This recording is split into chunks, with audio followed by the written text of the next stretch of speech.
Configuration files and related topics.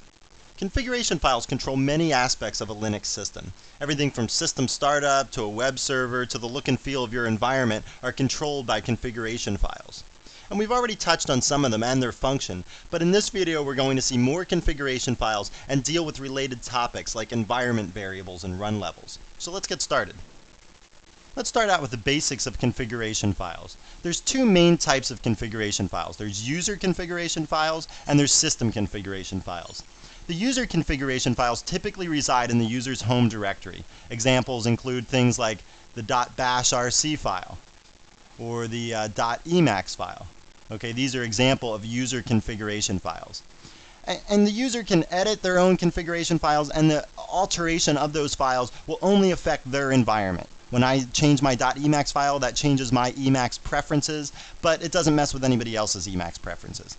We classify all these user configuration files together, commonly with the name .files, okay, because they start with that period. And these files are basically hidden, right? Like if we do an ls on our home directory, we don't even see these files because they start with a period. And if we do an ls-a, then we'll see them. Okay, so that's exactly what we want out of configuration files. We know where they are, we know how to edit them, but they're not in the way all the time. They don't show up every time we do a listing.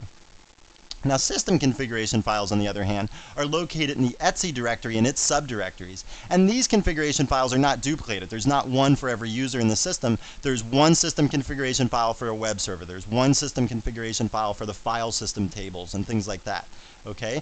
And only the super user, only the administrator can edit these system configuration files, and that's because they affect everyone on the system. All right, so let's go out to the Linux screen and start looking at some of these configuration files and look at their formats and how to get them to do what we want them to do. So now let's take a look at some user configuration files. We're in my home directory here, so I'll just do an ls with the A option, and you'll see a whole bunch of user configuration files in here. Basically everything that starts with a dot is one of these user configuration files, and you can pretty much tell what the configuration file controls just by its name. Okay, so the things that start with .bash here have to do with the bash shell. The things that start with .emacs have to do with the Emacs editor. The things that start with .gnome have to do with the GNOME environment, and so on. There's the Mozilla web browser, and you can see actually here that some of these things that are in blue here are not actually configuration files, but they're directories full of configuration files, and they're classified again just by what they configure. So all the stuff, all the web browser settings for Mozilla are in the .mozilla directory. Okay, and all the configuration files for the Sawfish window manager are in the .sawfish directory again. Okay, now you might be saying to yourself, well, wait, didn't a few videos ago, didn't you show us how to configure the Sawfish window manager through the graphical user interface, like through this main menu down here? And sure, I did. We went to programs, we went to settings, and we went into the Sawfish window manager, and we could alter any number of these things through the menu options. Okay, now that's perfectly valid, and if you say, well, I don't want to edit configuration files by hand, I'd rather use this user interface down here, that's perfectly valid. But if you're a system manager, a system administrator, then there's some real good reasons why you should know where these configuration files are and which ones control which things. Because say you're trying to give some settings, you're trying to give some configuration files to all the users in the system. Okay, they're all using the Sawfish window manager, and you want them to have some default settings so they can get, the full functionality out of that. Okay, well, instead of creating their account and then either giving them instructions on what to do or going to each account and going through those menu options, it's a lot easier to do some generic account, set it up the way you want, and then just copy all the configuration files that are related to what you're trying to accomplish, copy all those configuration files over to the user's directories, and then boom, they've got all those configuration files set. Okay, so these text files that hold all this information, it's a lot easier to copy those around than have to go to each single machine and go through the graphical user interface to set all these things that you want. Okay?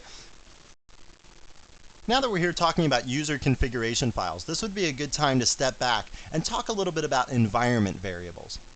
Environment variables basically keep track of the state of the system. Okay? Certain commands write to environment variables when they do something. Other commands read from environment variables and then they make some output or act accordingly depending on the value of the environment variable. Let me try and make this a little bit more concrete for you. There's a command called env, and the env command will print out all your environment variables and their values. Okay, I'm going to pipe this through more because the list is going to be pretty long and I don't want it to scroll off the screen on us. Okay, so let me hit enter here and you'll see down the left hand side all these things over here in all capitals. These are the names of all the environment variables. Okay, and on the right side after the equal sign is the value of each environment variable. Now let's take one of these environment variables, let's take the PWD environment variable, and let's talk about it in pretty good detail. And I think you'll understand after that, so you'll get a general understanding of how environment variables work. Okay? Now first, let's go back and talk about the PWD command. Remember the PWD command? It prints your working directory. Okay? Now let's also talk about the CD command. The CD command changes your directory. But also the CD command writes to the PWD environment variable after it changes your directory, and it gives the PWD environment variable the value of the new directory that you're now in. Okay, so if I CD'd down into my scripts directory, for instance, okay, the CD command would change me into the scripts directory, and it would also change the value of the PWD environment variable to be home Perry scripts. Okay. That's how the CD command works. It changes your directory and then it writes to the PWD environment variable. Now let's talk about the PWD command. The PWD command prints your working directory, but how does it know that? It knows that because it goes to the PWD environment variable and it finds out its value, it gets that value, and then it prints that value out to the screen. Okay, so instead of typing the PWD command, you could just type env, and look at the PWD environment variable. That would be the exact same answer because that's all the PWD command does, is it looks at the PWD environment variable. Okay, so the CD command writes to that variable, the PWD command reads from that variable, and that's how it all works. And that's the function of that variable. Okay. And there's other commands too. There's a hostname command, and all the hostname command does is look at the hostname environment variable and print it out. Okay, and the name of my host is Nugget1. Okay, and there's lots of other environment variables. If I hit spacebar here to scroll down the screen, you can see the display environment variable. We talked about that a couple videos ago when we were getting an X terminal from one machine to display on a different machine. We saw how to set the display variable to make that happen. Okay, there is also a shell variable which lists your current shell. There is a home directory. That's my home directory. That's the home variable. Okay, there's a terminal variable. It's called term. Okay, this one's actually kind of important because sometimes the things will mess up when you're using like a telnet connection, like a plain text-based connection. Okay, and in those cases when you're using like a plain text-based connection, check your term variable and make sure the term is set to something like VT100 or VT220 or something like that. And these are names for archaic terminals back in the day before there were mice and before there were like scroll bars and stuff over here on the right, things like that, back when there were just plain text terminals. Because that's what your telnet window is, right? It's just a plain text terminal. There's no mouse functionality, there's no scroll bars or anything. And so these types of terminals should have the term variable set to something like VT100. And I'll show you how to change these environment variables in a couple minutes. And then finally, the last environment variable I want to talk about is probably the most important environment variable, the path environment variable. The path environment variable tells the operating system where to look for executable programs. So when I type some command, like say I'm down here at the command line and I type, PWD for instance, okay? Well, this is a command, right? This is an executable command. Well, what the operating system does is it says, okay, you want to run the PWD command, I'm going to look in the bin directory and see if there's one in there to run.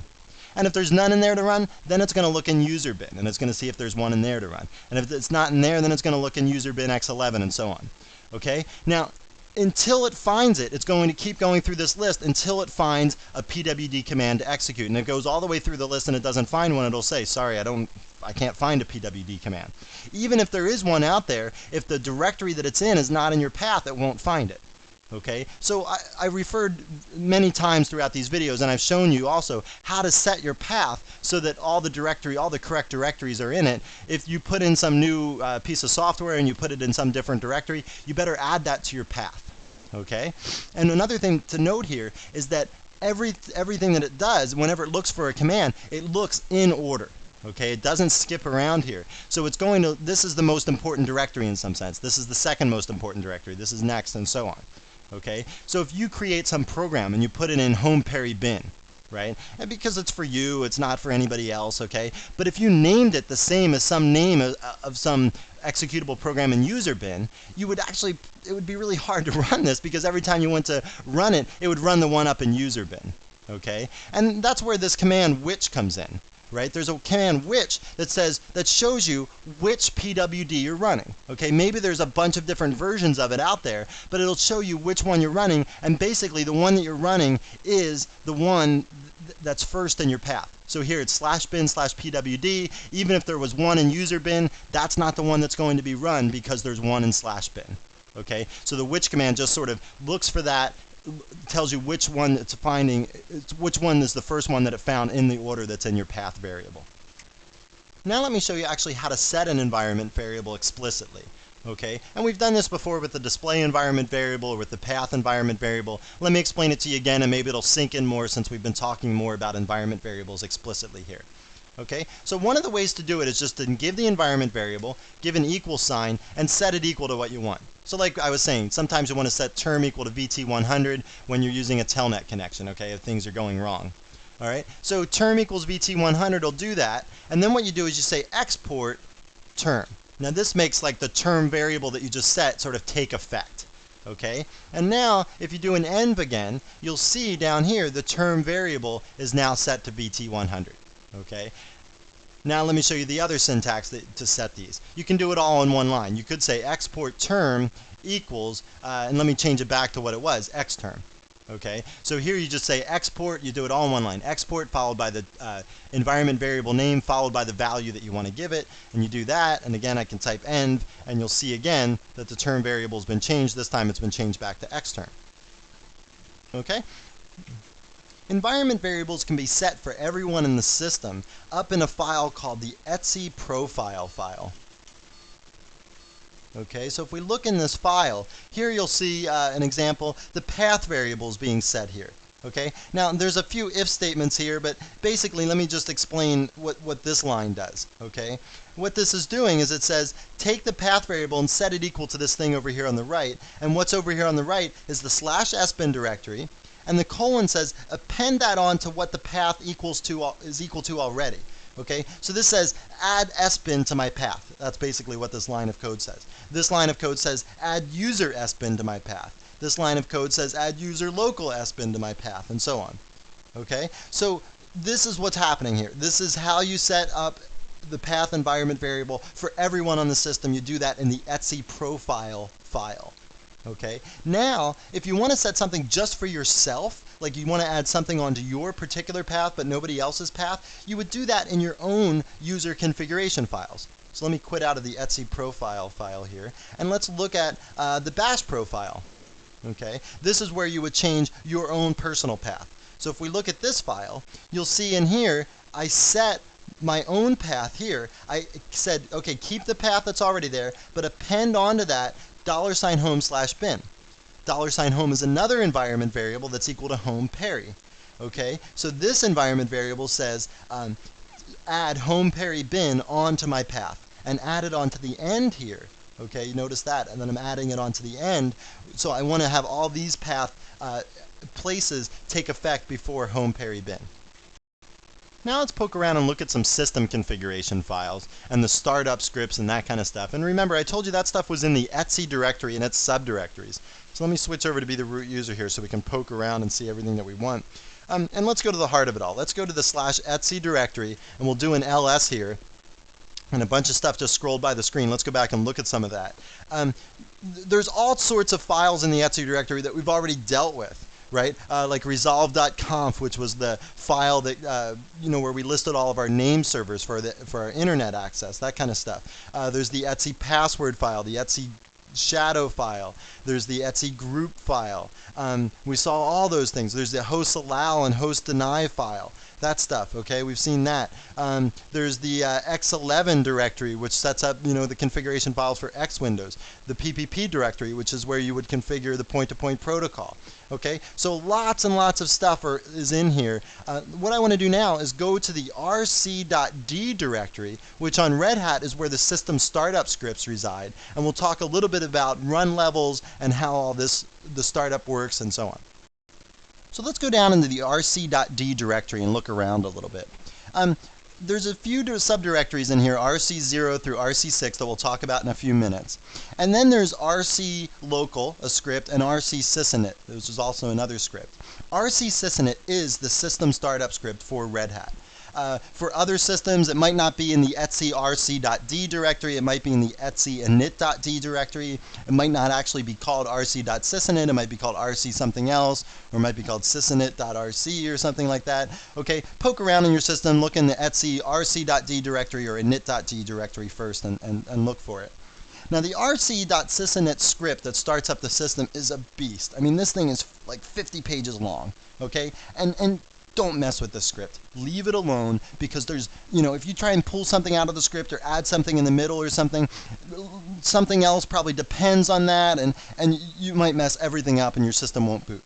Okay? The way to do it is if you want to add something to your scripts, add it to the rc.local script. Okay? And if we look at that script, okay, you'll see that this is executed after all the other init scripts. Okay, you can put all your initialization stuff in here, and nothing that gets done prior to this is going to get messed up by putting it in RC local. Okay, RC sysinit does everything from mounting disks to file system checks to loading fonts so you can see characters on your screen and everything like that. Okay, and you don't want to mess this script up. Alright, so let's take a little aside and talk a little bit about run levels, and then we'll come back here and look at these various directories. Now let's talk about run levels a little bit. There's different run levels in the computer, 0 through 6. And each run level represents sort of a different state of the system. Run level 0 is the off state. There's nothing running there, so it shouldn't even be called a run level. Then there's run level 1, sometimes also referred to as run level S. That's not a 5, okay? So run level 1 is single user mode. This is what you would be in if you were like recompiling the kernel or trying to recover some files off of disks or something. Something where you don't want anyone else logged on the system, and you might have to do some reboots and things like that. You don't want anyone else on the system, so you would be in run level 1. Run level 2 would be a multi-user mode. It would have all the functionality out there except for networking. Run level 3 would have multi-user mode with networking. It's like sort of one step up. Run level 4 varies from vendor to vendor. What exactly is running at run level 4? You can check out your system and see what's there. Run level 5 has all the functionality with the X Windows environment. And then run level 6 causes an automatic shutdown and a reboot. Okay? Now, what happens is when that startup script takes over, basically the first thing it does is it checks and sees which run level it's going to go to. And it looks in some file. I'll show you how it looks for that. And then it determines which run level it goes to, and then there's a startup script for each of these run levels. And the main startup script calls the independent startup script, so there's like RC1, RC2, RC3, RC4, and so on, and each of those scripts carries out the actions for that run level. Okay? And you can get whatever services, extra services you want running at each run level by altering those scripts, and I'll show you how to do that in a couple seconds too. So each of these directories, RC0, RC1 up to RC6, corresponds to a particular run level. And each of these directories has information in it that the startup script is going to use to decide what services to start and stop to enter that run level. What services will be running when the run level is entered. Okay? Let's look at one of these directories. Let's look at RC1, okay? And by contrast, we'll also look at RC3 in a second. But let's talk about this for a second. There's two kinds of files in all of these RC directories, okay? There's files that start with K, and there's files that start with S. Okay, and you can see the S ones over here and all the K ones are up front. Okay, the files that start with K correspond to services that must be killed to enter this run level. So if the NFS service is running, then it should be killed to enter run level 1. That's what this says. Okay, if the LPD, the line printer daemon, is running, it should be killed to enter run level 1. Okay. Now the S corresponds to services that should be started if they're not running already. So the service single and the service key table should be started to enter run level 1. Now let's contrast this with run level 3. Okay? And you'll see here that much fewer services are killed and many more services are started. Okay, and they just relate, you know, like we said, RC1 relates to run level 1, which is single user mode, and RC3.g relates to multi-user mode with networking. So obviously, more services will have to be started to have multi-user mode with networking than single user mode. Okay, now if you wanted to change something here, like say you wanted to start some service in run level 1 or have some other service killed in run level 3, then what you would do is you would change the S, the leading S on this file, to a K, and then that would kill that service. And you have to be careful of one more thing, that there's this sequence number after the letter. Okay, so K03, K20, K20, K46, K50. K3 is going to be done first, then the K20s, then the K46, then the K50, and so on. This is just an ordering for the system to know which order to kill things. And the same for the S's. This is the order to start things. So if you're going to add something to this list to start it up when you go into run level 3, be careful to understand what it depends on and make sure that it starts after the stuff that it depends on. Okay? So that's the structure of all these RC directories. They're basically all the same in basic structure. They have some K's in the front, some files corresponding to K, which corresponds to killing services, and files that start with S, which corresponds to services that must be started to enter that run level. Now another important file in this whole startup process is a file up in the etc directory called init-tab. Okay, this file is just another piece of the whole startup puzzle. Okay, and up in the front of the file it describes all the different run levels, and you can see here that it says level 4 is unused in Red Hat. Like I said, that level 4 varies from system to system.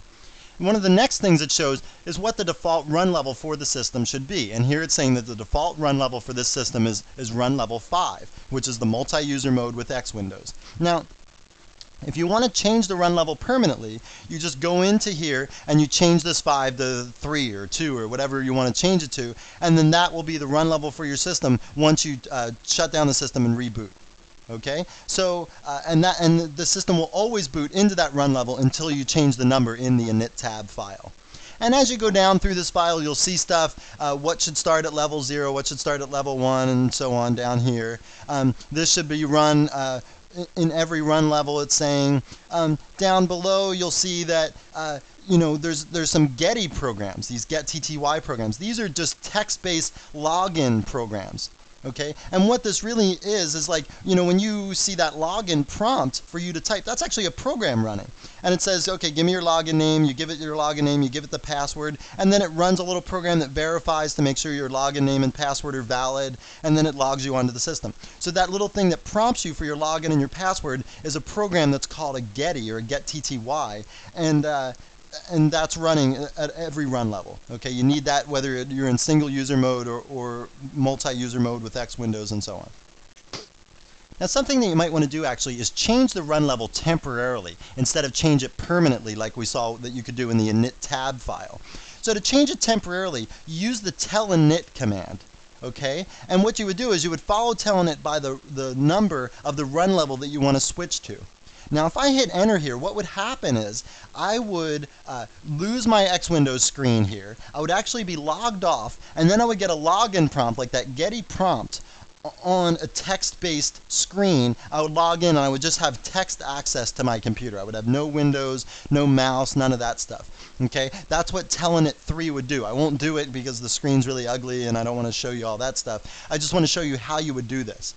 This is a really useful trick to have up your sleeve when you're learning X Windows and you're messing with the configuration files. Because a lot of times what might happen is you mess with the configuration file and X Windows won't start anymore, but it also doesn't just like end gracefully. It like tries to start, it fails, it flickers, it tries to start again, it flickers and it fails, and this is just a mess. Okay, and you won't be able to get control back of your computer, unfortunately. And so what you should do in that case, if you've really messed things up with the configuration files, is log into your computer from a remote computer, become the super user, and then type teleinit 3 or teleinit 2 or something to get it to a run level that doesn't run X Windows. So then X Windows would automatically be shut down. Now, to shut down your computer altogether, don't just type teleinit 0, okay? And instead use a command called shutdown. And let's look at the man page for shutdown. So man page, or the shutdown command, brings down the system. It brings down the system in a nice way. It spins down the disks, it makes sure everything's closed up correctly, and so on. Okay, so this is the way that you want to bring down your system. And there's all sorts of options for shutdown.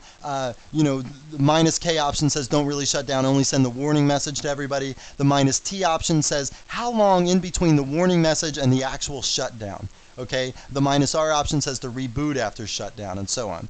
Okay, and there's all sorts of things. You can force a filed system check on the reboot. You can cancel an already running shutdown. Okay, and so on. All right, so this just kind of gives you the option of shutting down your system. It warns everybody that's logged onto your system. You can give some warning message, and you can do all sorts of options like rebooting the system, file system checks, and so on. And this is the way you want to shut down your system, not with Telnet 0. Let's talk about one more thing before we wrap up. We've seen that if we change the run level from, for instance, run level 5 to run level 2, a bunch of services are going to stop. Namely, those services that are not scheduled to run in run level 2 but were running in run level 5. But changing the run level is kind of an extreme measure just to stop some service. And instead, you can do what I'm going to show you right now to stop one service in particular. So I'm already in the etc directory, so let me go down to the init.d subdirectory of etc and do an ls there. And you'll see a bunch of scripts here. Now these scripts all control some particular service. The LPD script controls the line printer daemon. The sendmail script controls the sendmail program. The zinetd script controls the zinetd daemon. Okay? Now these scripts can all control those particular services, and you can stop, start, and restart those services with very simple commands. Okay? So now if you weren't in this directory, the way that you would do this is you give the full path name, like etc init.d / say lpd. And say we want to stop that service. So you give the LPD script the stop command. Okay, just like this. You hit enter there, and it says stopping LPD, and then it says, okay, it's stopped. All right? Now, if you want to start that service, you can do it also, because I'm in this directory, I can also do it with like the // like we did with our shell scripts. So I could say /LPD, and I could say start. Okay? And that starts the LPD service. Okay? And there's one more command that you can do, is called a restart. It'll stop and then automatically restart. Sometimes the service just kind of hangs. It looks like it's running, but it's not actually working. And so you just want to stop it, but you'll want to automatically restart it. And in that case, you can just use the restart command to save you from typing stop and then start. So I do that, and it says stopping LPD, starting LPD, and so on.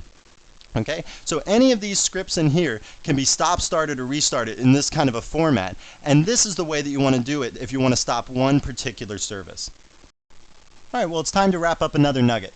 The main topic of this nugget was configuration files. We talked about user configuration files and system configuration files. And remember, we also call user configuration files dot files because they start with a period. So if you see something in a text or on the web about the dot file, they're talking about user configuration files.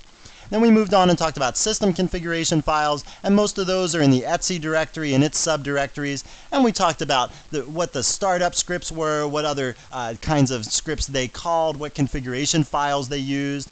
And then in that discussion, we threw in a discussion of environment variables, and also learned about the etc profile file, which was the place where you set environment variables for the system at large. And we also talked about run levels because they were important to understand some of the system startup scripts and what they were calling, where it's based on what run level we were in. Well, I hope you found this nugget informative, and thanks again for viewing.